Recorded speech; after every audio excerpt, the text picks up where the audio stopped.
All right.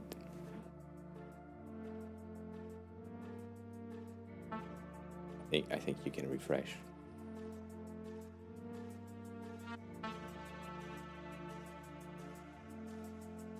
All good.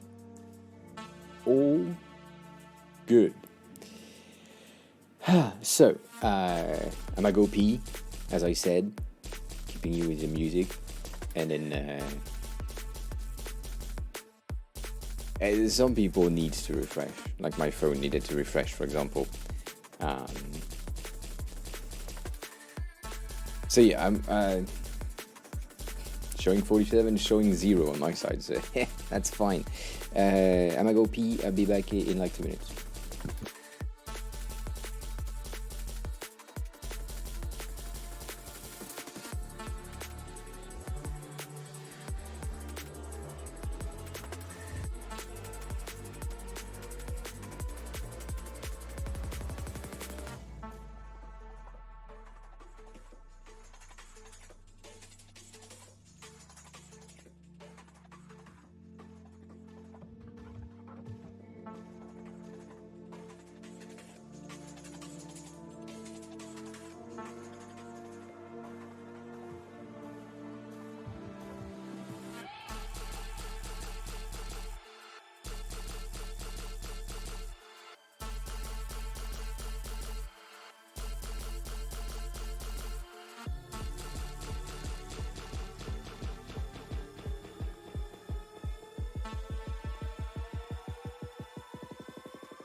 Alright, so we got a lot of bitching to do.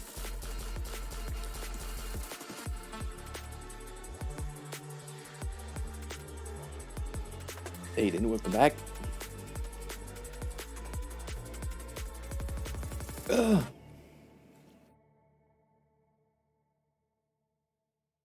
So, let's make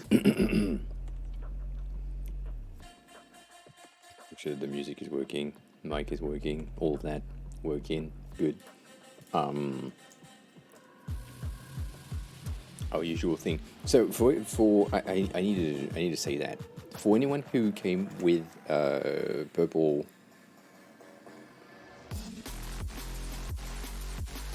I was about to say purple F, but I think it's purple L. Welcome on in. I'm AOA. I hope you enjoy your stay. Purple Elf, yes. Thank you, Stony, for guiding the raid here. I appreciate it. And yeah, I'm a designer. We usually do design stuff or OBS things, and so everything you see visually, like the transitions and all of these things, are what we do here. We are working on some specific things for subscribers and follower alerts. I'm still designing them, so that's something. And yeah, if you have any design question or question in general, feel free to ask them. I will do my best to answer and help you. I am mainly working in Figma, so if you have any Figma question, feel free to ask. And I'm doing Mac, PC, so we have both OS. We can talk about anything, and yeah, let's bitch. So, in the announcement, we have the MacBook Air, not hair, no H, which is pretty cool. The M2 is interesting. Available next month, which I think is one of the first time that they have like such a delay in between the announcement and the release date. iOS 16, we have a lot of bitching to do about that. Ventura is interesting, not much real thing to say about it. The iPad is okay. WatchOS, I can't say anything about it. The MacBook Pro 13 is just an expensive version of the Air, right? There is no real changes, so I don't think there is anything to say about it. But that's our base. In terms of the Air in general, right? This that's a very interesting on-scroll animation. They have a bit of a crop on the side, which is a bit dumb, but I get it. So much thing that should have been CSS rather than video-based transitions. So in terms of design, they look pretty cool. I really love their new design for the screens. They are a bit thicker than the older one, but they are way like cleaner, and the thickness of the screen give them the ability to have a better camera, which is bullshit, but better camera. And so the dual port right there, I think it's a bit small, but also it might be enough. I do love, as Nishid said earlier, I do love the HDMI port on the Pro version. So, right, that's a bit better. Right now we have fixed scroll. Yeah, so I guess that would become my recommended machine, because it's the cheapest one with the most portability, and the screen is big enough for you to work on it. The keyboard is most likely the same keyboard as the Pro, and so it's just the lighter version of the Pro. So we will do a side-by-side just to check it up, but let me do that. I don't know if music is always feeling right. Either this one or metal, so I guess keeping the drum and bass. Love the drum and bass. Let me compare the MacBook Air with the M2 with the, I guess this one needs to be like the M1, this one, right? Which is discontinued in store, but still, it's the same thing. So we have a bigger screen rather than compared to the Pro, the current Pro on M2, right? So we have a bigger screen. Same CPU, same everything. Have a good cleaning session. Smiley, thanks a lot for keeping it habit. Appreciate it. 24 gigs because of the M2, 2 terabyte storage, 18 hours of battery instead of 20. I guess the 2 hours difference don't really make it that much of a difference. I don't know. I thought the touch bar went away, but fine. Touch ID and Touch ID, same shit. Computing power is like you now have the media engine, but basically compared to the previous M1, you have the same shit almost. Like you have a 10-core GPU instead of an 8-core GPU, and then same shit overall. So no real progress or improvement. That's why it's like an 18% improvement overall. You then have up to 24 gig, which is really weird to me. It's like it's not doubling as expected. We are expecting 32, but no, it's 24. So it means that it's like less RAM than potential thing. That's a bit annoying to me. Storage is the same, we don't give a shit about that. That's the same liquid retina, which makes no sense, but it's better than the retina display, right? Because you get 1664 instead of 1600. So you get 64 pixels more in their height to accommodate for the notch. That's what happened. And then the weight is what I kind of wanted to have. So it's a 1.2 kilo or 2.7 pounds computer, which is not that high, but like 200 grams is the weight of my phone, basically. So that's interesting. 1080 FaceTime camera is so bad. And then the speakers, I'm just expecting them to be good. That's the same thing. You just have the function row on top that you don't have on the other one because you have the touch bar. Wi-Fi 6, so that's good. Not great, because now we are on Wi-Fi 6E, which is better, but still, Wi-Fi 6, good.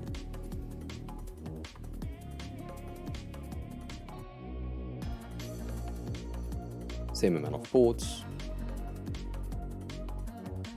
same tech, same stuff, same. Okay, good. So for $1,200, you get a better computer than this one, which is at $1,300, unless you think that 2 hours of battery life is worth $200. You need to be the judge of that. But that's the main thing here. I guess overall the design of it and like the better overall like characteristic makes it good. However, if we go with the MacBook Pro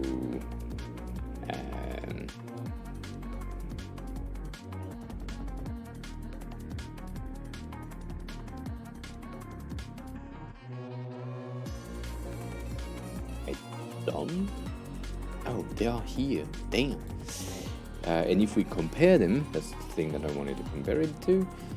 This is a 2K computer, right? The 14-inch, which is closer in terms of screen size. You get 10 instead of 8, 32, 64, 8, 6, 17 hours of battery life. So that's interesting. In terms of battery life, this one is taking the win. Same thing, M1 Pro chip, so you have 16-core GPU, kind of same. 4 instead of 2, so that's better here. Points on both sides, okay. You have the ability to go to M1 Max, which is okay. We don't care about that, we don't care about that. That's bigger. Sometimes bigger is better. Yeah. Brighter screen. It's good to know. And then 400 grams of difference because it's a tad bigger, but not that much. And then I guess the rest is basically the same thing. Okay, so for $800 less, really recommend this now. I would. And then if you don't care about the screen, this is better than this. So if you are someone who wants portability and like the ability of moving around, the new Air is the way to go. If you don't care about that, the Mac Studio is the way to go. And then I'm expecting them to announce sometime-ish November, usual, an update of M2 to the MacBook Pro, like the bigger one, or maybe it's an M2 Pro or an M2 Max, as they named it. But we'll see. And overall, in terms of devices and like physical things that they announced, this is the best announcement that they had. Grassham, I'm not an iOS developer, no, but welcome on in. Welcome on in. I haven't fucking changed the title. I should have, but that's fine. I'm just a designer, but we are working on Mac most of the time, so we are looking at what Apple just announced. But yes, this is great. This is a great update for the Air lineup because it haven't been updated since 2020, so 2 years ago, which is fine. And the price is good, meaning that also, reminder for everyone, now that we have a new computer that is a bit more expensive than the previous one will be sold on eBay for cheaper than what it has been bought at. A bit cheaper, not too much because it's Apple, but still. So if you wanted to buy back the M1 version of the MacBook Air for like way cheaper, you could easily find one on eBay for probably $800 or $600 if you're like lucky. But right, that's the thing. So I really recommend this one.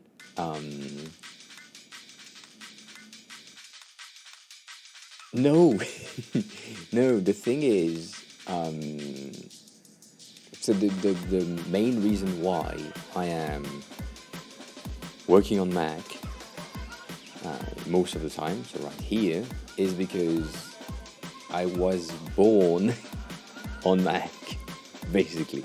So since I'm like 2 years old, I've been playing with Macs. So it's like ingrained in the way that I'm working.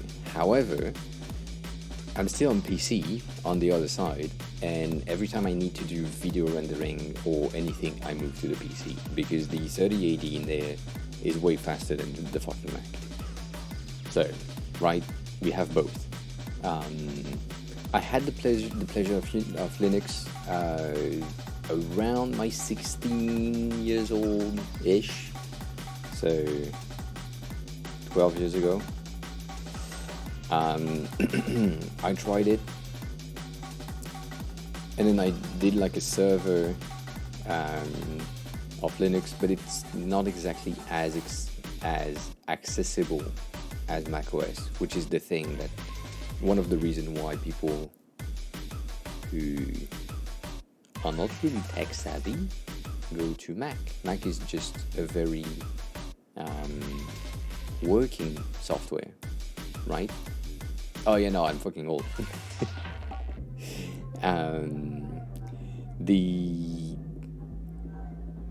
Like my mom wanted to have a PC at some point, and I said no, buy a Mac. It's more expensive, but buy Mac. You will have no issue in there, and it works, right? She's now on Mac and she's happy with it. And she was like complaining all the time with her PC because PC is asking for some things that she doesn't understand, or she click no when she doesn't need to. That's mom things, right?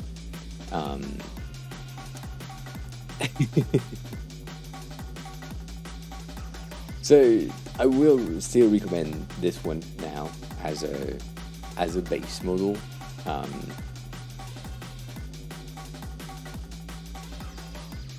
I can't see that link doesn't work. Go circular. That link work? I don't think it does.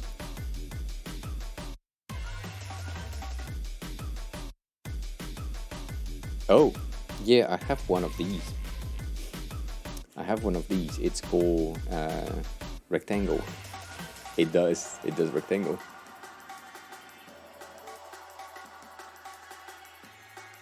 Hannah Montana Linux? That's a really interesting name. But yeah, fine. Can take a look at that later. So Mac update, great, right? We have the Air that we wanted to have. It's not exactly in the colors that was expected to be seen, right? We've seen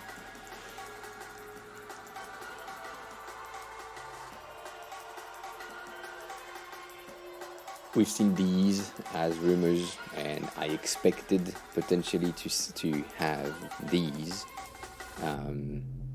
it would have been amazing in terms of color and vibrancy and everything. Like, I guess if they did like a blue salmon, probably a product red to go with the rest of their product red series, and then a yellow and a teal, and then the regular black and silver would have been amazing, but right, we don't have that. But these renders were pretty accurate to what we have today, so that's pretty neat. So it's a great update on the Mac side. However, on the iOS side, it's a bit trash.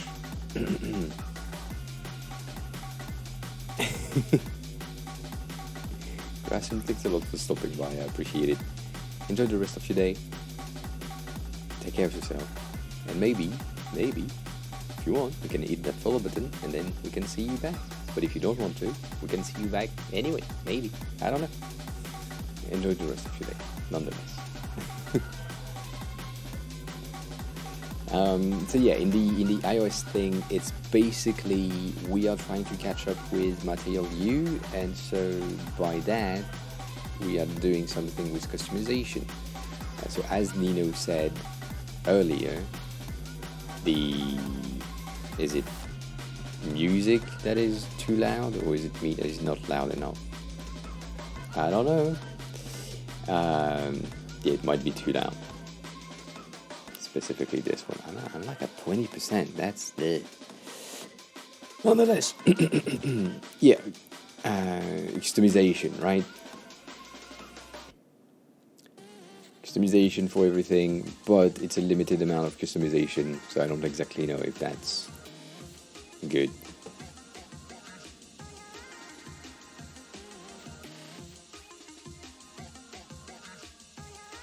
True. That makes sense. Sorry. Looking at my levels and everything. So I guess the only thing that I liked about the announcement here is this view. Not the inside, but like the scroll inside of it. Like the visual of the screen going in. This one I think is pretty cool.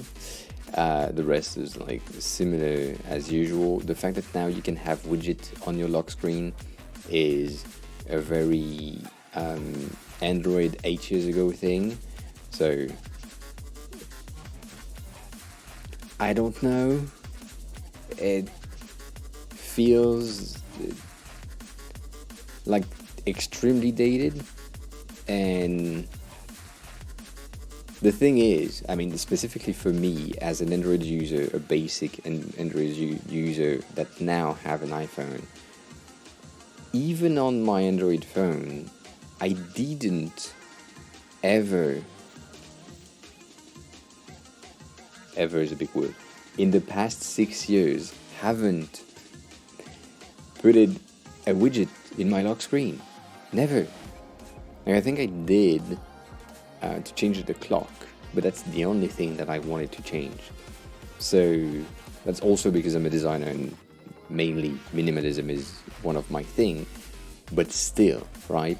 I don't have the use case of having widgets here. However, a fix for Apple to do, that's a free ad. If they wanted to, let's say the app you download have widgets available. If the widget can display something, then you can display the widget on the lock screen with permission and everything, right? Obviously. But let's say, as myself, I order something on Uber Eats. I want to know if my food is ready. Instead of having to go back to the app, I can have the widget that is just popping in the lock screen to tell me that the food is being prepared and it will be ready in like 5 minutes. So I need to go and pick it up, right? But not have that fucking widget be visible at all times because I'm not always picking up foods. So similarly to the Uber Rides widget that they showcased. I think if it was like while there is a ride going on, you can have the widget pop in at the bottom of your screen. In which case, I'm okay with. But if it's like you define your widget, which is, for now, that's what they showcased. You define the widget that you want to have on your lock screen, right there, and then it stay there. I don't really like that. However, they already have the feature on your screen, if I remember correctly, like the weather app right here. That background is great. Is like a smart stack, which is turning depending on what my phone is expecting me to do at the time, and so it's already something interesting. So I'm guessing if we had like a smart stack here, that could be great, because it could change. It could change the behavior or the widget itself based on the activities of the phone. Logos, I don't know that. Focus mode, however, is a great thing, and now I don't know exactly how the changes are, but it's still a great option. Let me click on that link.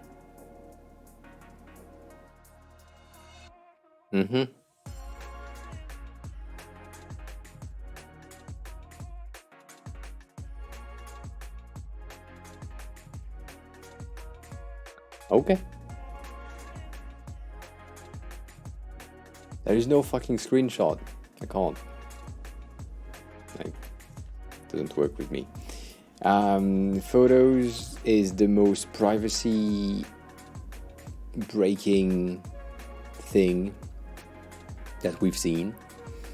It's like parents will see dick pics and nudes and everything instantly. That like mistakes will happen. So this is mistake and a lot of things waiting to happen. So yeah, have a good focus session. So all that difficult, I'm not sure it's a good idea. However, this edit message is great. I don't know WhatsApp well enough to say that it's something that exists on WhatsApp. I haven't seen any other app that lets you edit the message like this. That's not something that I've seen. So I really think that's a good... no, that's not what I call a messaging app. Like Slack, Discords, these are social things where you have an edit feature, but it's not for messages. It's not a text message.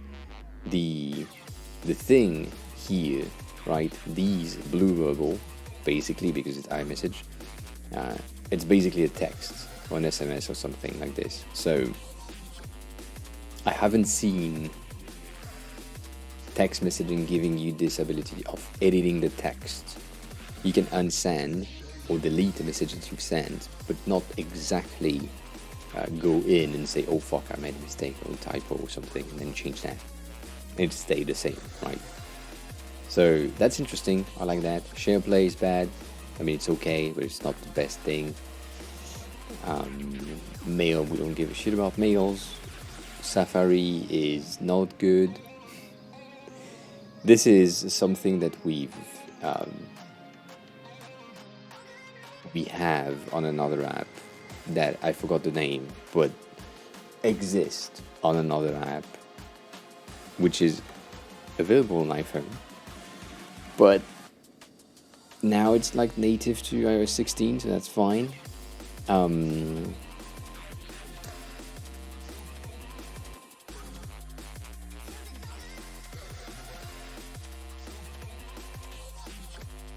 Yeah, that makes sense.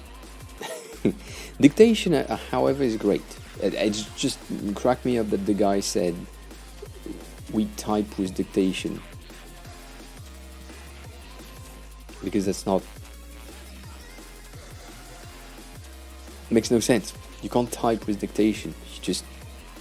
You dictate and it types for you, but it writes with the dictation. So yeah, well, however, dictation, great. Having updates to it is great. Maps, trash, has always been trash, will stay trash until they have most of the feature of, or all the features of Google Maps, which is not the case yet. So right now, it's okay. I mean, it works. Don't get me wrong, it's a good app, but it's just like you have better alternatives here and there. And right now, the website just froze. So let's refresh that.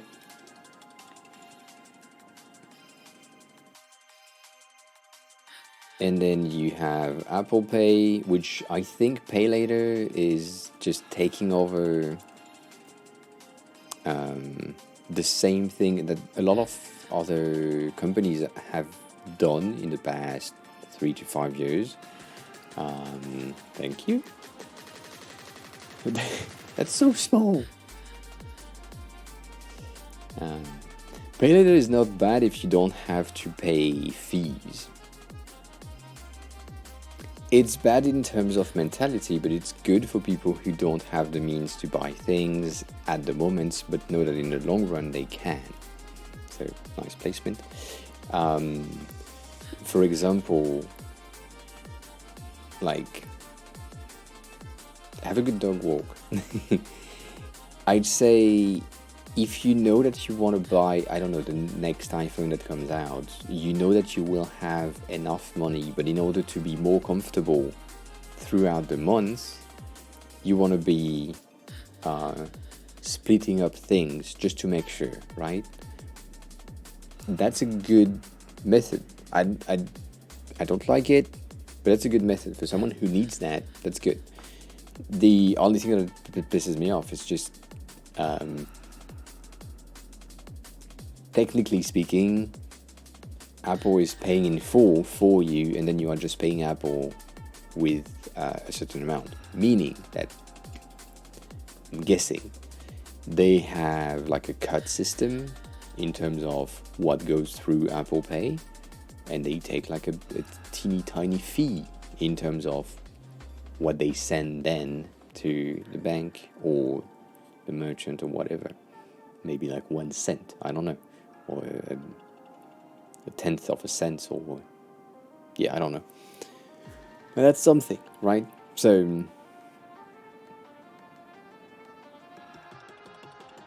I mean, Pay Later, I don't think I will ever pay later, but I think Apple Pay is great.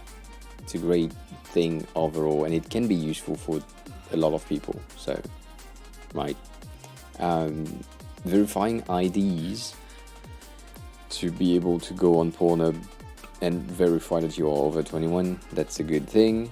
The HomeKit is okay. I'm just, like, if I just show you my home, like, it's this shit. Can't. Damn it. It's too bright. This is my screen. This has been... Why is it so bright? Why can't you stay low? Right? This is the screen that I have. The app that I have, which was an Android app in the beginning. The fuck are you?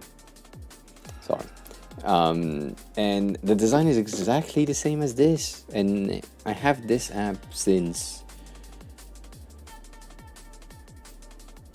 6 years now, maybe a bit more, and has been that design since, and now this is catching up with it, which I think is a good idea. Health and fitness is good. The fact that we have workout on an iPhone is good. Restriction Please don't put restriction on your children's. Let them experience the world as it is, and it will be fine. If you put a door somewhere locked, someone will try to pick it. So if you put a restriction in age for like apps and websites that people can go and see, specifically your child's, they will find a way to go around that and watch the thing that they wanted to see in the first place. So restriction don't work. I'm not a dad yet. That's not something that happened to me. But from every parents that I know and every children that I know, most of them that had restriction, like Aiden just stated right now, we found a way. We found a way. My dad used to have like a password to my computer, and after 2 weeks, I found the password. And I was still faking asking him to give me the password to the computer so I can go on it. But when it wasn't here, I just started the computer. And it worked. So, we will find a way. So don't put restriction. It's just putting a fake barrier in your mind, which we will break. CarPlay is interesting in terms of design. I love this full width dashboard. That's great. There will be ads on it, as Nino said, for sure, but it looks good. The design is okay. We like it. Safety check that they talk about is an interesting concept. I just think it's weird. Let me explain. Let me come here. They are showcasing a lot of new features that enable you as the user to share things with other members of your family, other members of your friend groups, other people around you, all of these. But they are creating a lot of sharing feature across all of their main apps throughout the phone. And then now, with this, they are telling you, well, you shared too much with too many people, and so you can do a safety check. They are mainly like wrapping it around abusive relationships and people who are in danger of abuse, which is a great thing to like take into consideration and do something about it. But you are also giving 18 possibility for the abuser, in a way, to re-enable sharing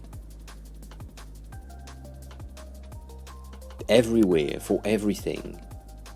So, like, it's a very weird behavior of giving you, the user, the ability to share so many things, but then to unshare so many things as well. It's just weird. Like, I think it's a good overall like behavior and path for Apple to take, but it just doesn't feel like a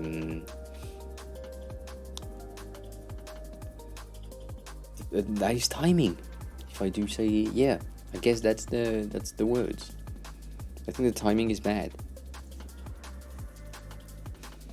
Haven't talked too much about accessibility. Gaming is no good. Apple TV and Apple TV Plus is fine.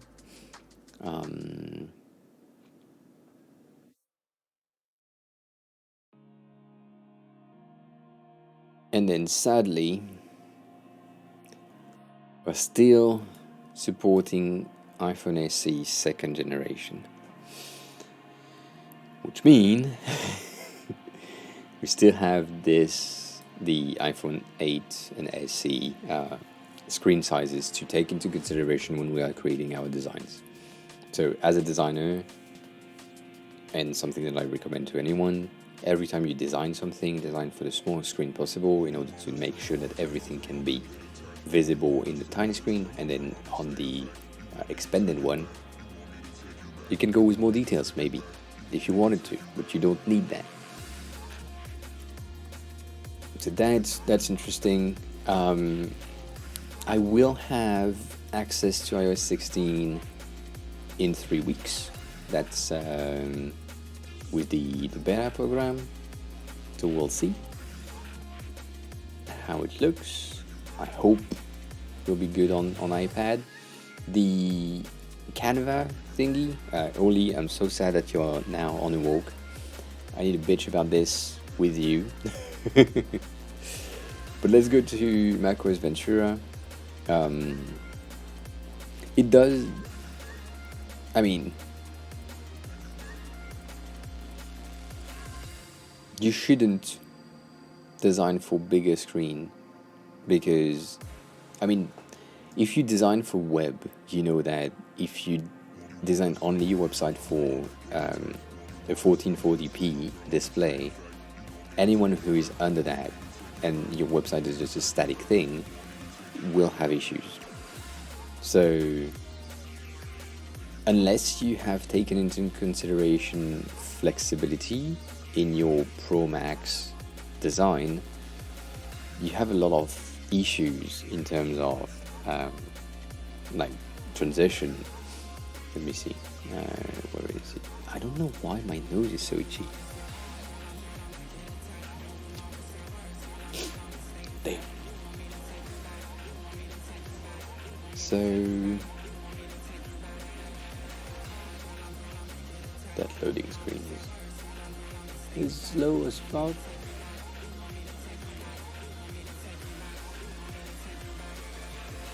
So if you get like the Pro Max, and then if you get the 13 Pro, and then if you get the Mini and the SE, which are our size, right, 320 is the base model overall, right? And so if you design for the Pro Max without responsive in your, like, in mind, let's say you have this, which is a 412 width header. If I were to place it here, as you can see, I'm off 100 pixels. And so any content that needs to go here will be squished and maybe have some issues. So the best representation for that is, let's say you have your frame with, I don't know, maybe a back icon, which usually is like on iPhone is either 32 to 24. Let's do that. So that's an icon here. Let's say you have an icon on the other side as well, right? And then let's say you have a bit of text in the middle, and you have, I don't know, 16 in between.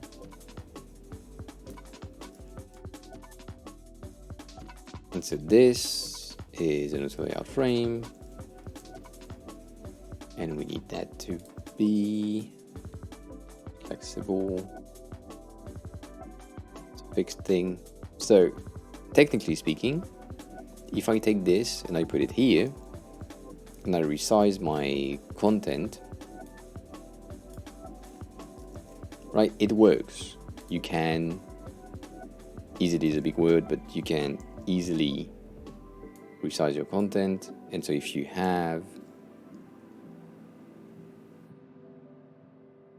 yes, if you have that in mind and you design it properly, you can get your thing across. However, maybe if the text is taking this amount of space, starting here, instead of getting one line, you get 2 lines of text in height. And here you might go into 3 lines of text, in which case this is not good. This is not the design that you created in the first place. And so designing around the Mini or the SE is a better jump, and it ensure compatibility going up. So if I were to start here, right, and I design a thing with 8.8, and then let's say this is red, so that's a bit different, right? If I go here and I place it, let me just say that, and space between, that's even better. And I do that. If I resize it, the content that I had before is still displayed the same way, and I'm 100% sure that it will always be good, whichever the size, right? It's a bit more crammed here, and there we have a lot of space, but the entirety of the thing is visible. However, here, because we probably will need 2 lines of text, which gives us this with a fill container and a fill container right here, and maybe this needs to have 4. We may need this. That's an exaggeration, I agree, but still, we might need this specifically on small screen, which make your design breaks, right? That's the reason why I always recommend to start with the smallest version of the phones that you are working with. If you're just doing iPhone thing, then a 13 mini or an SE is good. However, if you're doing Android phones, you're basically fucked, because we have so many different size of screens. So I don't know. You need to think flexible when you design for Android, and you don't really need that when you design for iOS. Not exactly, a bit, but not exactly. But the fact that they are still keeping iOS 16 in it, not 16, sorry, the SE in the bunch, then yeah, that's a bit annoying.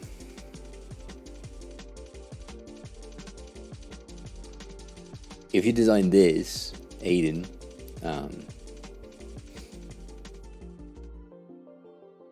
this is just placement, so that's okay. But it's a fully fleshed out design thing. You will run into issues later on, so don't recommend you playing with these frames. Specifically because the width that you have, the fuck is that? How? Aiden, how did you do that? That's the Pro Max, the small thing on the side. That's the regular size at which you need to design for. Right now, you put a frame at 5K in width, where it's usually 428.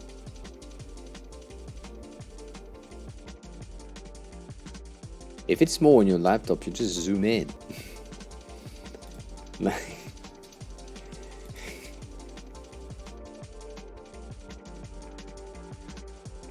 Nice placement.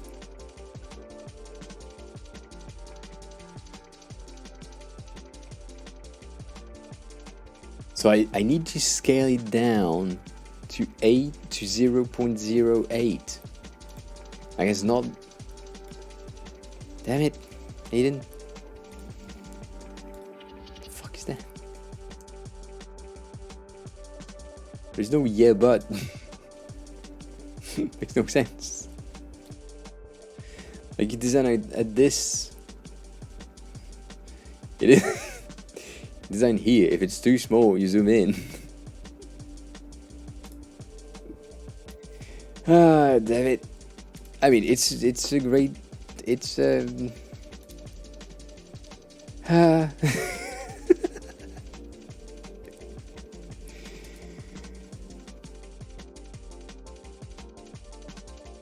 yeah, well, it's a good it's a good exercise, right? So, uh, okay, okay, okay. Time to explain things. Look, that's for you for later, right? Right now, what you designed on your side, you created like a button or a thing that you will click, right? You don't really care about what it is. It was placed on pixel at this size, but in order to make it visual or real in Xcode or whatever, you need to input real data, in which case you will need to resize your content in order to have real data in terms of width and height and everything. So in here, right now, when I scaled it down to go back to the official size of the screen, right? Right now, you can see that my button in itself is now, I mean, you can't see shit, but is now placed at 63.23 in terms of pixel, which makes no sense. And its width is like 301.63 and 77.23. Meaning that right now, if I enable like pixel view mode, you can see that I have like an half pixel on the side. I have like an half pixel here as well. My font is also a bit more blurred than it should have. It's not exactly blurred, but it is. Like if I go to 20, let me just you know what? Let me round it. Round it to 1, right? Round everything. So now the font is a bit cleaner, not exactly, but a bit cleaner than this one. And then the button itself is on pixel, making it way more cleaner for export. Specifically, now we are looking at SVG-based content. If you were creating icons, for example, and you design your icons at, I don't know, 500 by 500, and then you scale it down to the 14 by 14 it should be, or 16 by 16 it should be, you will have issues in half pixel everywhere. So in order to avoid like half pixel and decimals in the placement of your things, I really recommend you to start with the end size at what is called 1x, even though it's not anymore. 1x doesn't exist, but right, designing at 1x helps a lot, because that way you have like some type of method in your placement and your sizes of fonts and your typography scales and spacing, all of that. I know you're not a designer, but for anyone who is a designer, like design the smallest viable thing first, and it will be better for you. And for this, yes, it was pretty interesting. There was things that made no sense. There were things that made sense. Specifically, everything related to iOS is okay. Not the greatest news, but some good stuff, some not so good stuff. Everything related to macOS, however, no new real interesting stuff except the update of Spotlight. Like the rest is okay. The shared tab groups means that you can share a tab with someone else, meaning that both people can be active on the same website at the same time, which is an interesting thing. But also in terms of privacy, it's a bit weird, because let's say you changed the website to something else and you forgot that you were sharing it with someone else. A bit weird. So, right.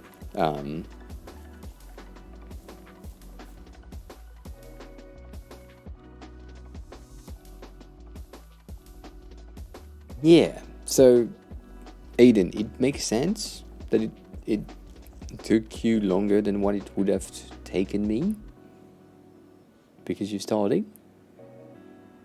But yeah, 45 pages is good. I mean,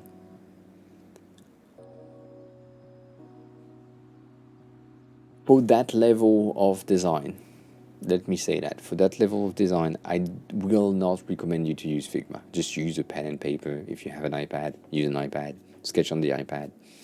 Do something very, very not good on a piece of paper, and it's fine. Like, it's to understand the flow and the content of your screens. However, if you are trying to do something that is a bit more design, then go with Figma. But for what you created, I don't think Figma was the good idea. I mean, not a good idea, but like not exactly the tool that you should have used, right?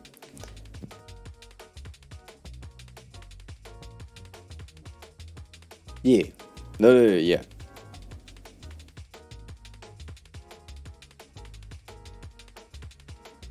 Um,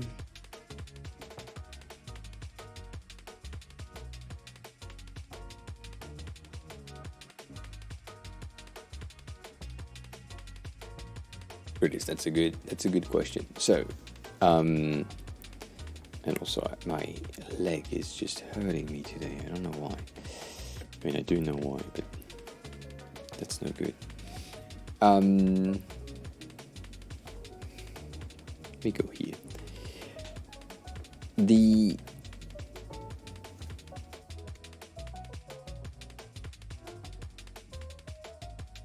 question is, how can I choose the style I should design my main page in?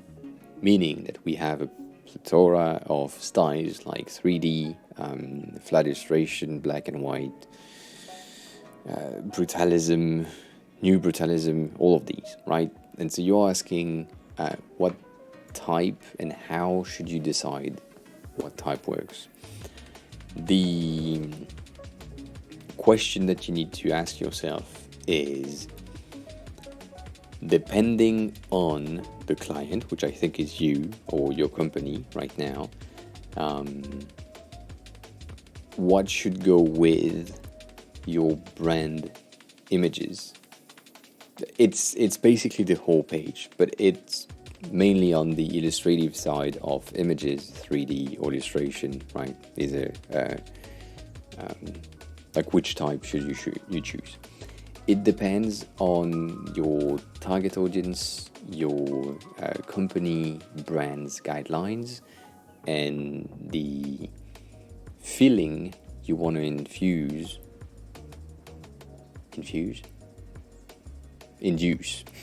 in the viewers. So, depending on these three criteria, you can define which type of graphics you want to have on your page. So, if you are just on the trendy things, you will use 3D graphics. That's everyone and their mom and their grandma are doing 3D graphics at the moment. So, doing this will make sense. If you want to be more like people-centered and having a feel of corporate type of things, you will probably use pictures of people. If you are more on the like corporate-ish, like friendly corporate, you will probably use illustration as things that you can find here, right? Things like this. In UI 8, you have a ton of options. Depending on the type of thing that you want to do, right, you will find something that applies to you. So let's say you're on 3D stuff, you can go here. That's fucking new. That's interesting. I just wanted to look at the product. Yeah, you should write down what you want to portray, and then depending on that, you can go with either style. That's the thing. So if you want a nostalgic vibe, then it will most likely be illustration in a specific style. Remember that this is illustration, right? It's 3D illustration, and this is an illustration as well, right? It's also an animated illustration that you can have. This is very hospital oriented, right? But all of these things that are now available,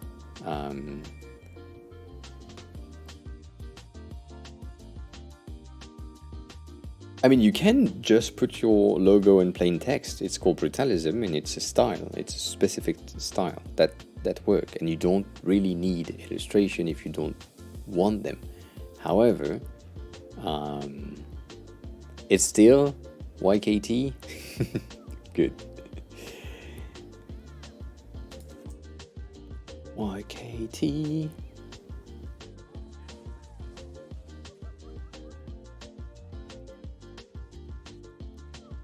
Big design review.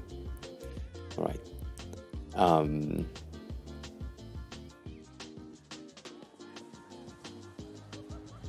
So right now you have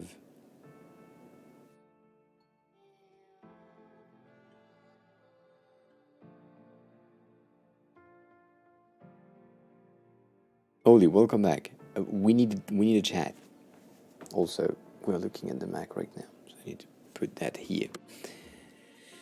Yeah, you need to show the that. It's an announcement, right? So I don't think you need anything else. I think this is good enough. We need a chat. Don't worry about it, it's fine. You're not in trouble. We need a chat. Because it's an announcement, it's specifically a thoughtful announcement. It's about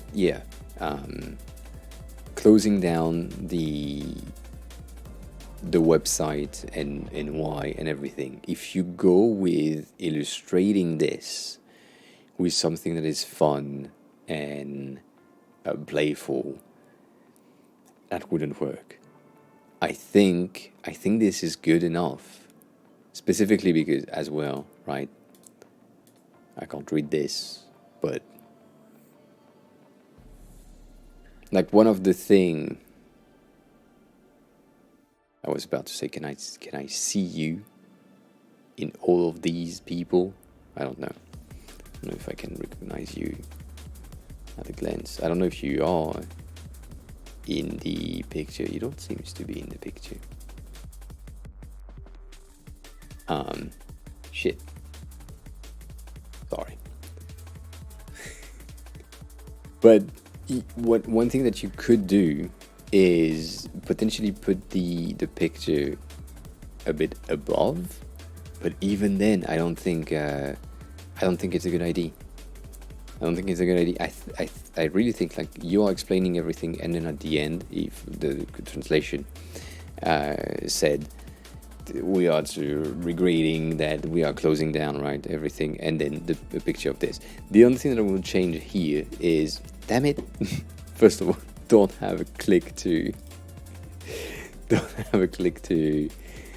go through, and then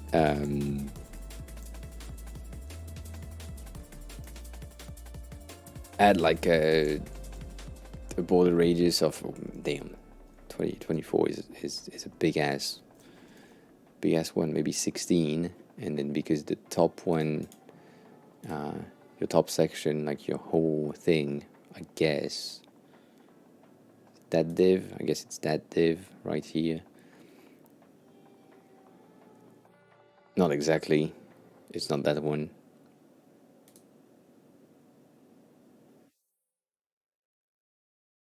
think I would go with 32.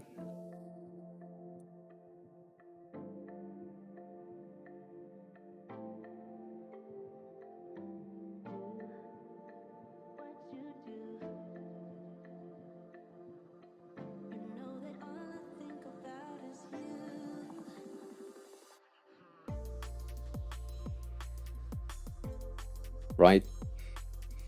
Just to make it more round. But I don't know. It's just, I think it's good. I don't think you need to change anything. However, to answer the question, right? Just to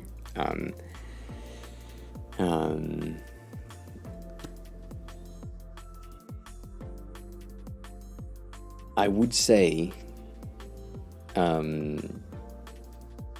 when you want to decide what type of illustration you want to have, you need to get the feeling you want to get across, and then you also want to have the perceived like association with certain types of things. So if it's, as I said, if it's picture of people, it's most likely being a company or someone who is related to people and making sure that like there is like some kind of corporate entity behind it. If it's just illustration, like fun illustration, like these ones which I love, which has been popularized by Slack and other companies across the years, these things are interesting to be not so formal but still formal, so that they are very used for SaaS product, all of these. And then if you want to be in the trendy newest designs things, which are like NFT and Web3 and all of that, you will go with 3D stuff, right? That is the way right now. It's how things work. So still in the illustration style, right, you have a lot of different options. Like this style is different compared to this style, and it convey a very different like feeling. Also because the design is black and white and everything, and you can change, right?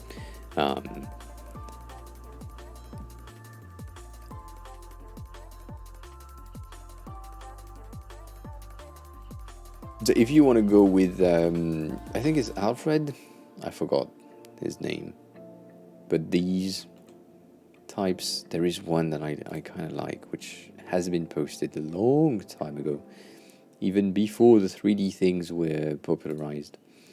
But like this is also very, very interesting. This is good. I mean, good. Big words.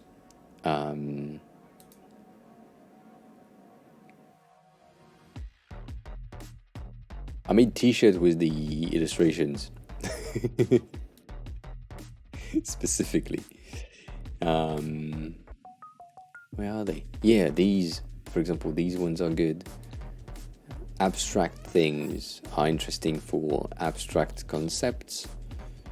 Doesn't mean it will work every time, but it's good. We use these in my company, and I think around here. No, still not there. Well, should have been there. It's not. It's fine. These type of things, right? They are not abstract, but abstract, still representing human shapes.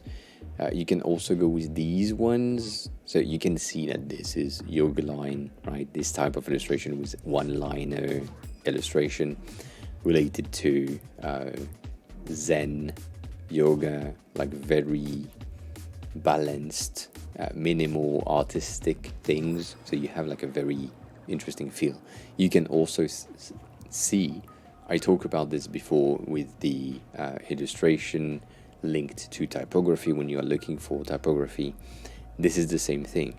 You have the illustration here, which is linked to a specific set of color. Currently, you have very distinctive fonts and distinctive colors, which basically not accessible, but that's fine. All of these, right, give you insight on how to use the illustration themselves. So right now, if I go here, you can see that this is interesting for advertisement or stories or other things. You can see that these ones are good for a bit of a pastel illustration site, and then they are using it for landing page, for onboarding, congrats screens. All of these will give you insight on where to use and how to use the thing that you are probably buying here. So all of these things, right, give you a lot of insight. This is the one that I use in my company. We use them for empty states and like as assertive models. When someone won something or lost something or everything, we use these things right here. So there is, however, the screen turned yellow, so it's very much more yellow than it should be. Right, it's a great set of illustration. We love the how it looks. So defining which one you want to use is based on how you resonate with the set, first of all, and also how can I explain that? How it resonates with the target audience, right? So if the audience is a young audience, you will most likely go for something less corporate. If it's more something that is, like, I don't know, for older people, you will probably not use 3D, right? Because it doesn't match with what your audience is supposed to have seen before. Right? Bright colors, younger people. Bright colors, but not 3D, older people. So all of that. Oli, we need to talk about FigJam. And Fruities, I hope that helps. I hope that helps. When you go back to FigJam and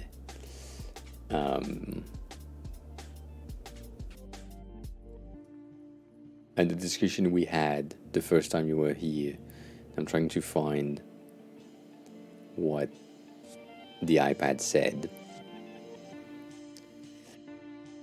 This, right? Freeform is what I expected from FigJam. That is now coming to the iPad.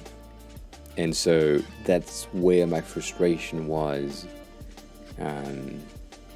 heavily inspired, because when they are announcing this on the iPad with the iPad support, of course, natively, and I wish I could like click and see more about this,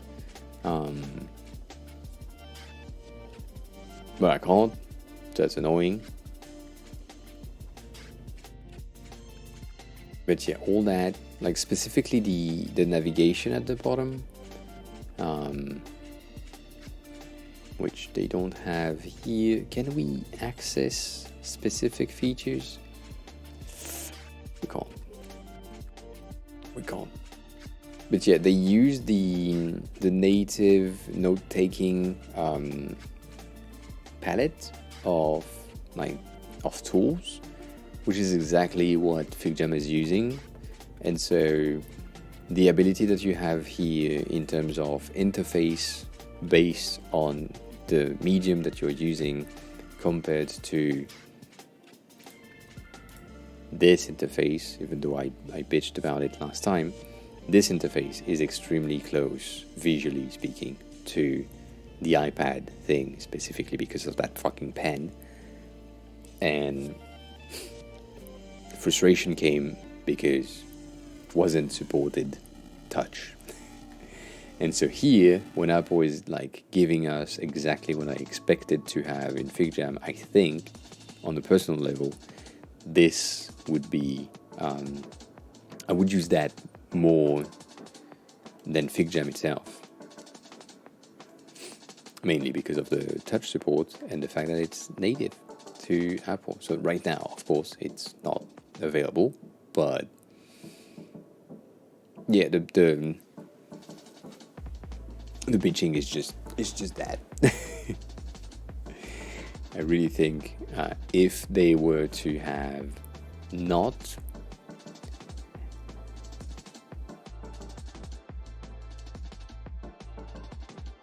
yes, exactly. So that Brain said things that were true. I understand the fact that they chose to put the tools here at the bottom, right? Because most of the competitors, like whiteboards things, are on the left side. You have Whimsical that is on the left side. You have Miro that is on the left side. I think Mural is on the left side. And the Klaxon is at the bottom, but that's a different thing. And so if they were to have been on the left side, I would have been okay with it. But because this is the exact thing that I expected to see from... I zoomed on the thing earlier.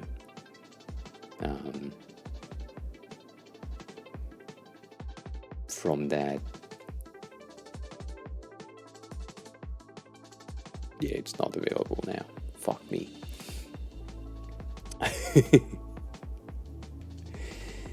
From the iPad support. That's basically it. This is an iPad bar with an iPad pen, and it doesn't support touch. Hence the frustration after the first try, because it looks like something that should, and it doesn't. I know I'm rambling, but yeah, that's the base. That's the basic thing, and I'm guessing a lot of people may be interested in this. I mean, a lot of people with an iPad may be interested more in this rather than FigJam, because, well, it's native to your iPad soon, so.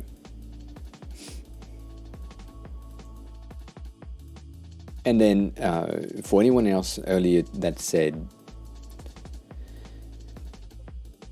that this was interesting, you have that already, right? Having the ability to swap your current, I mean, this is on Mac, but because it exists on the Mac as well, you have the, how can I say that? How the fuck did they call that? Stage?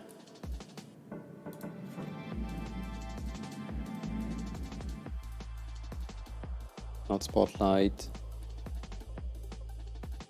Messages, no. Stage Manager, yeah, that thing. So these, it makes sense in terms of presenting, right? When you want to present something, you want your desktop to be clean. Let's say I'm going here and I want to present and I don't want you to see all of my mess right here, right?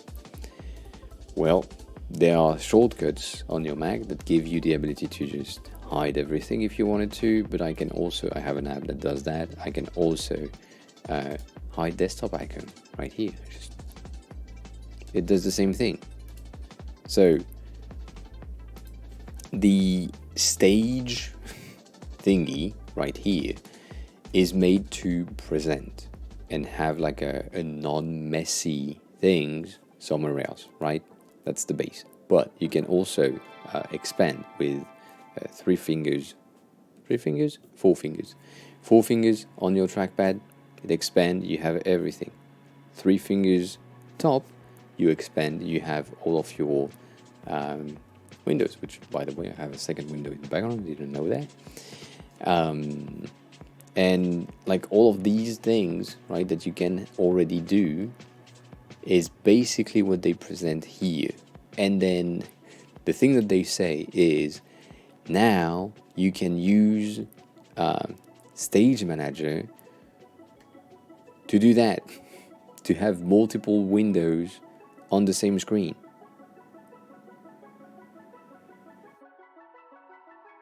What's the fucking point? Like, if you want to present, let's say I want to present Slack and Spotify on the side. Well, the only thing that I need is get rid of the icons to be clean. So I just toggle that, and that's done. I absolutely don't see the benefits of this. This is just weird. And then they say that you can copy paste from your desktop, right here, to a specific app, right? That's what they said. Look at this. You can use 4 fingers, expand, take a thing, bring back the windows that you were on, and potentially move, and put that here, and ta-da, you have a thing. And it works, and you put it where it should be. I don't fucking understand their behavior right here. So yeah, this Stage Manager bullshit.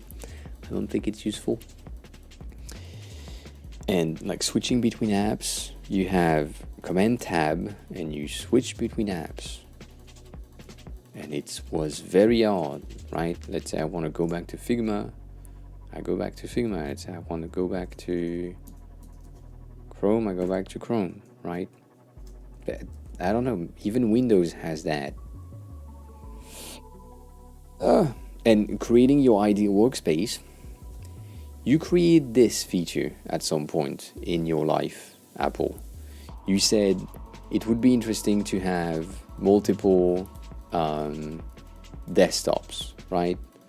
And define them as desktops and use them as different desktops. Did I say desktop enough?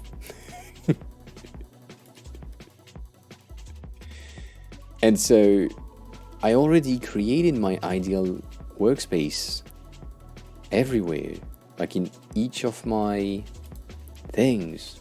And I don't understand how they are now saying, well, the feature that we created before is not as good as we expected it to be. But instead of like updating it, we're just creating a new feature to do something different that is doing the same thing. I don't know, it's just weird. The transition of FaceTime from your phone to your computer, that's a great thing. I like that. And then this is great. That's one of the best for me as a streamer, and for you as a potential streamer.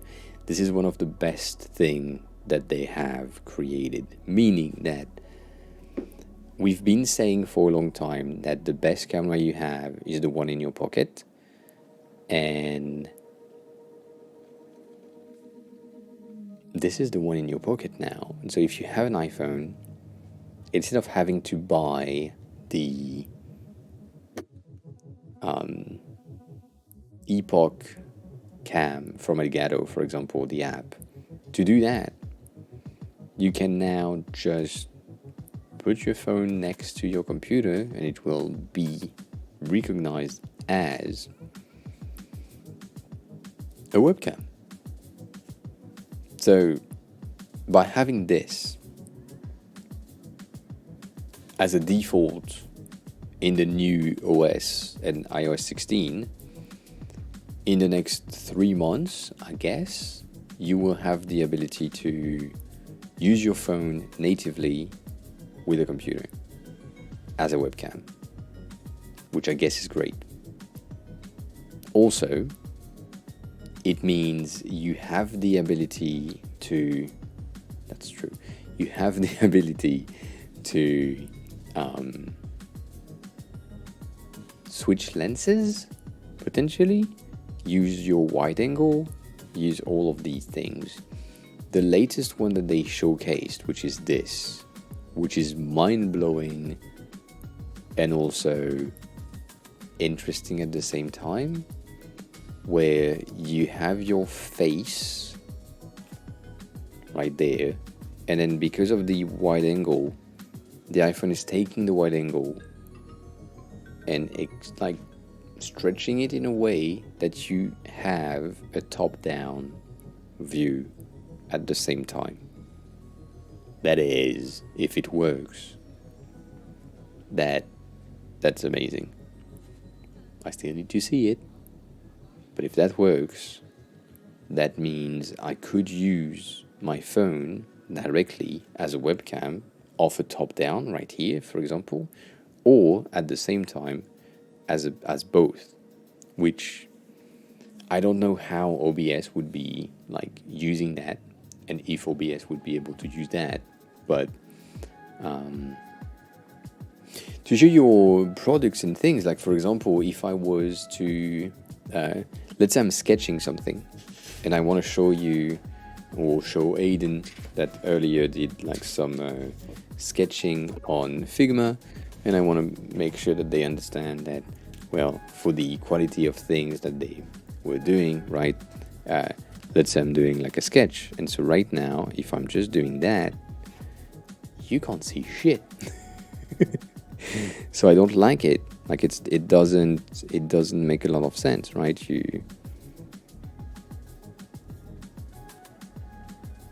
Like I'm doing things, but you don't know what the fuck I'm doing, so that doesn't help. However, if I had like a top down, you could see that I'm doing a tiny screen at the corner of my page. So, right, the main ability with this specific feature, right, is the fact that you don't need two webcams right now. You just have one that is picking up your face and your top down at the same time, which, if it, I'm reiterating, but if it works well, then it's great. Gaming is bullshit. This is going live directly from your computer if you're on a call, so that's interesting. And then freeform, we love freeform.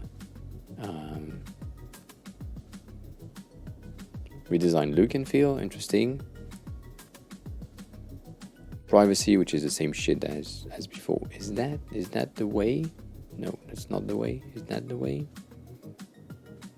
That is not the way. Yeah, and then much more stuff. So overall, reiterating, not so many good announcements. The webcam is interesting.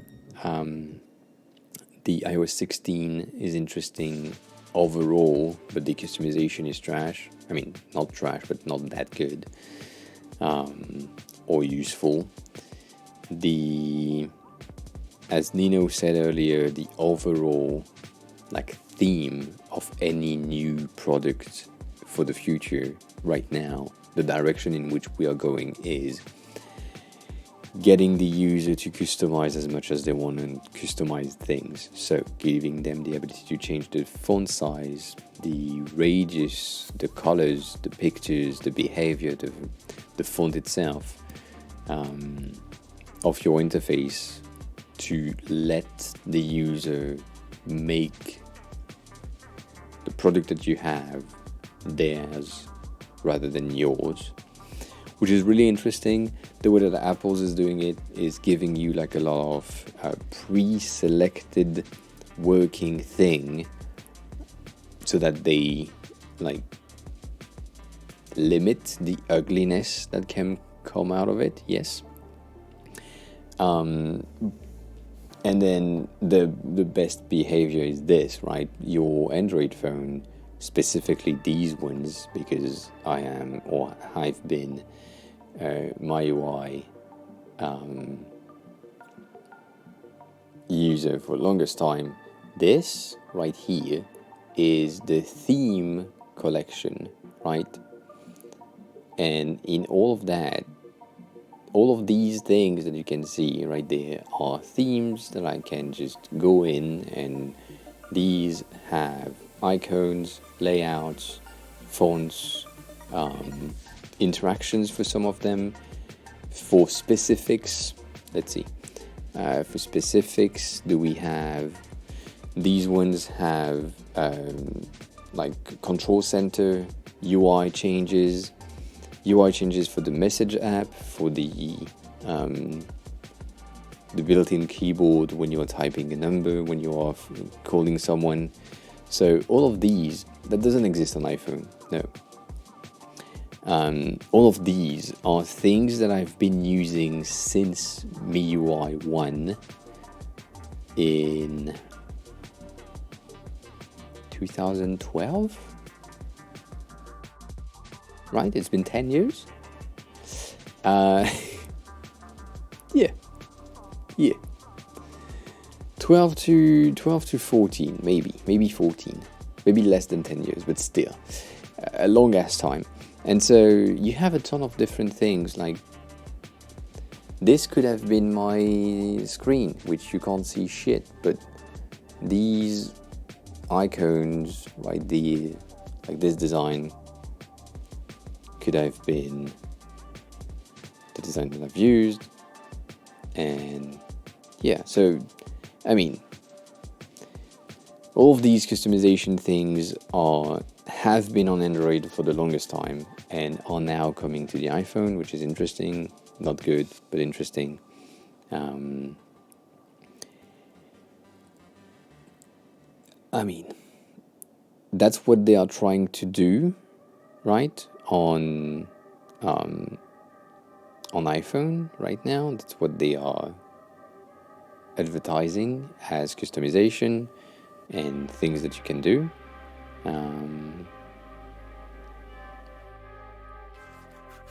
That is interesting, but I don't see, like, I'm biased, of course, as in what I can do on my Android phone in terms of customization is I can go to, can I do that? I don't think I can show you. Let me see if I can show you. That would be Nate's. Would be nice if I could. In the customization panels, I have. Yes. Okay. So in here, right, I have the main theme, but I can also change things like different things. So I can change my icon set, for example, and I can like create a theme based on things that I have. So I can have my dial pad that is different, my boot animation that is different, my boot audio that is different, the icons that can change, messaging app that can change, the status bar that can change, the lock screen style that can change as well. So all of these things, I've been having this, as I said, basically for the past 8 to 10 years. And I don't think I know what they should have announced. I sure know they shouldn't have said more U because of Material U. Like the specific word that they used is so close to what Material is using that I think the wording was wrong, and I'm more of type of person of, if I give customization, I will give you everything in terms of customization. I don't give you like half of it. And so currently, from what I've seen, right, as always, what we just saw is not exactly the entirety of the thing so far. So I don't know, but from what we've seen, we have a limited Font selection, we have 6 fonts. Most of them are not so good. We have the ability to change the lock screen, and that's all.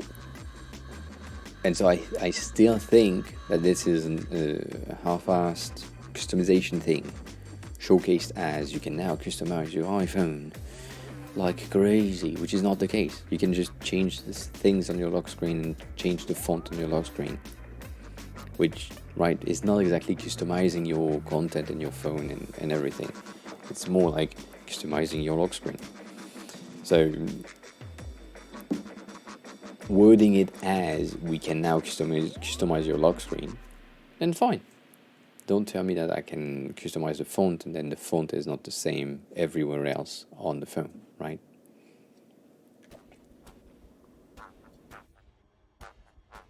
So I guess that's what I think they would have needed to announce.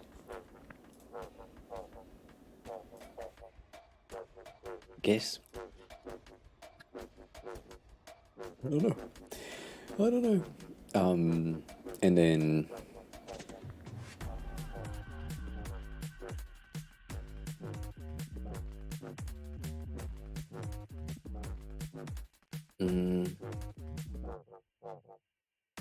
then the rest is fine. Like the new Mac is a good thing. It's still a bit overpriced compared to the previous one, like $200 more than the previous one. If you're a student, use your student discount. $100 less if you are like me.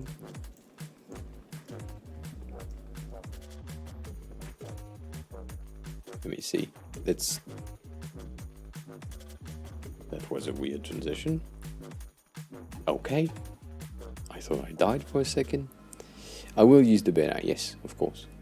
Of course I will use the beta.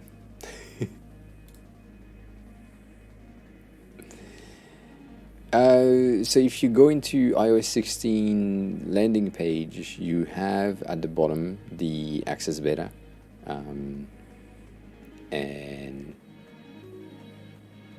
yeah, that's how. You need to flash a profile on your iPhone. It's like directly everything works. However, if you want the dev beta, it's more buggy and you need to be an Xcode dev, meaning that they are telling you that you can have it now for free if you're an iOS dev, meaning that you pay $100 per year to get things for free. Bullshitting everything.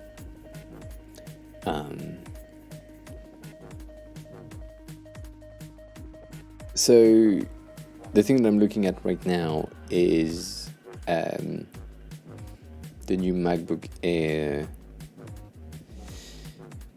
Let me check quickly. 8. Let's do this one.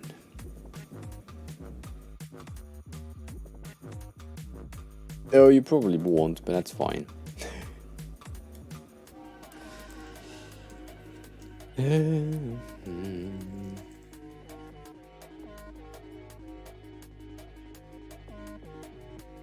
Interesting.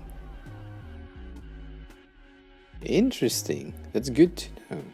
That is good to know. Oh shit. Sorry, I clicked on the wrong link.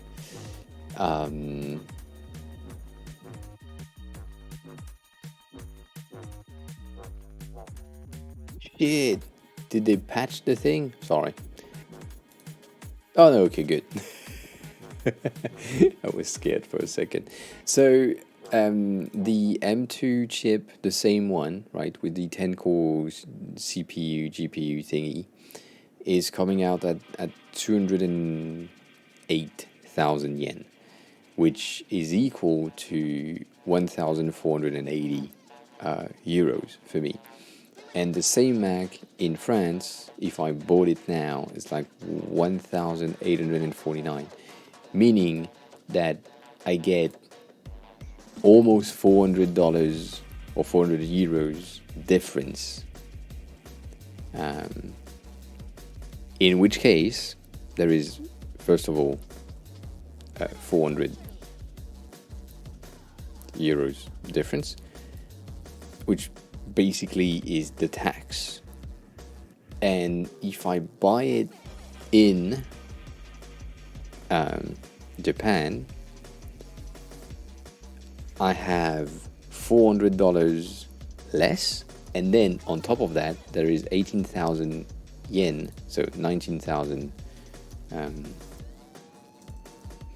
There's 134 yen of tax that I can have deducted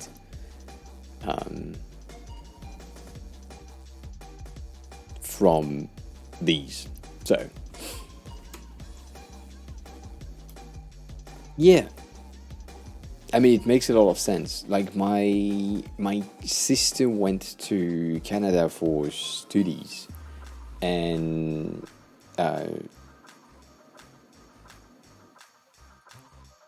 chat is dead on my phone. Interesting.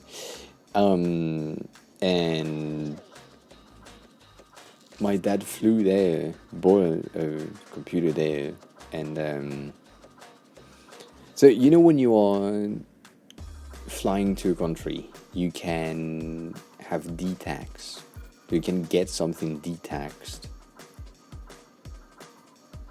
and then officially you're supposed to present them in the country in which you live, and then be taxed there, right? But no one does that. So what you do is there is a specific section of stores that have like tax-free or D-tax or whatever name it is, and if you are residing on another country and the country allows that, then you can have this. So as a French person, I have this as an ability when I go to Japan, and so it's an easy 8 to 10% less tax to pay. And so because my next official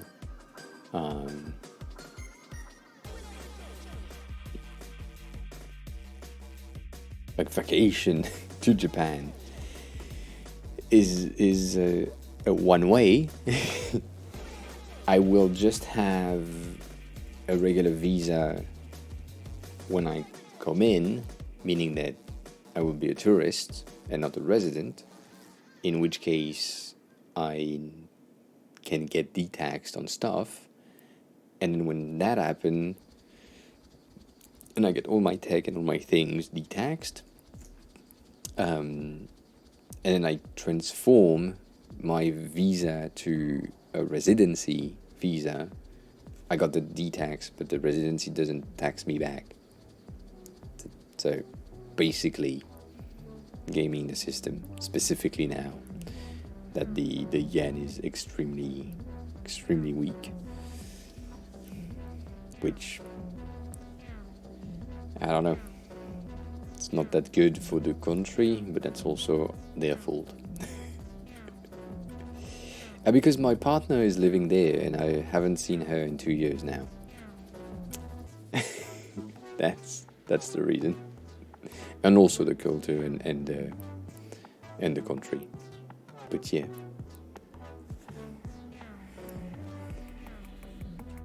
Yeah, I haven't had the ability to go back to Japan since March 2020, and haven't seen my partner since March 2020, which is a long ass time.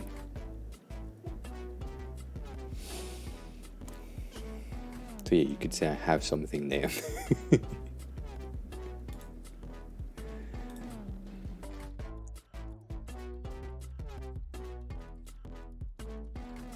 Alright. So overall,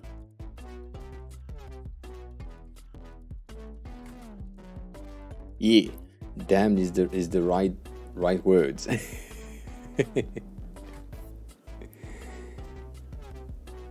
Yeah, everywhere you go when the currency is very low-ish, it's a great vacation experience, right? You go in a country where everything you buy feels like you're buying nothing. However, if you decide to go in countries because the currency is weak in order to live like rich people, you will get burned extremely fast, because you will get the habit of paying less for things that should cost more where you live. And so every time you leave the country that is cheaper, everything seems overpriced, and then you end up moving into a weaker currency country, and then you stay there, and then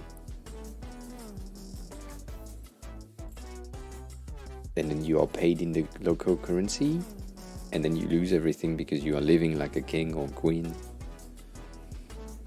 but then you are paid in the local currency. So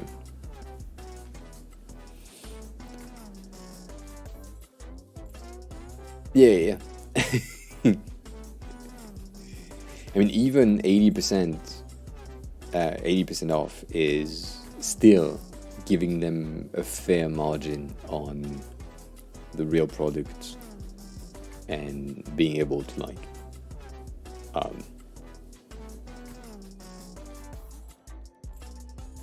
make a living for them. So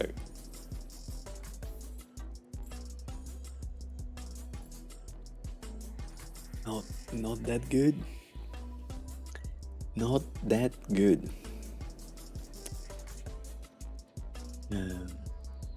But yeah, so right now we have some news of Japan reopening in next week, in 4 days, officially. Officially starting Wednesday, Friday the 10th. Some people can re-enter Japan if they have the appropriate visa and tourist tour guides planned, and if that's the case, that's good. But we are looking for flexible tour guides in order for me to be able to enter the country and still move around a bit. Right now we only have small change. So far, not a lot of options. So excited-ish. Excited, yes, but but ish.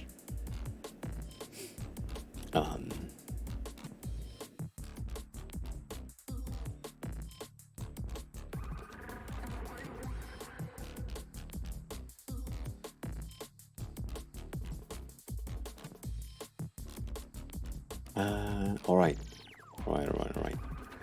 I guess I will send you to Plush for now. Oh shit. How the fuck is...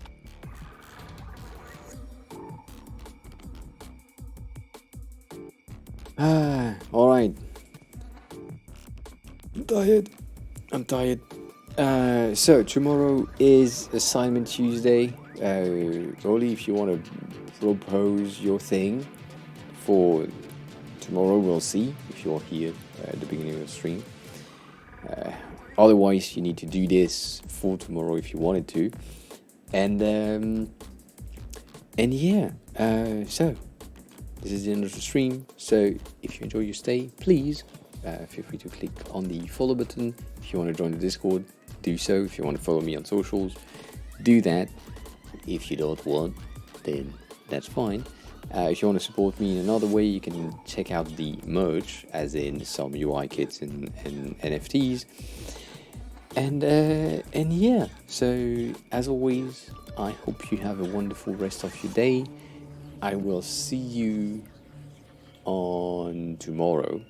Yes, on tomorrow at 4:30. We are rating Plush Unagi, who is currently designing emotes and has a very cute overlay. So we'll see that. Take care of yourself. Eat something, drink something, sleep something, and yeah. Absolutely forgot these and these. But yeah, bye. See you tomorrow.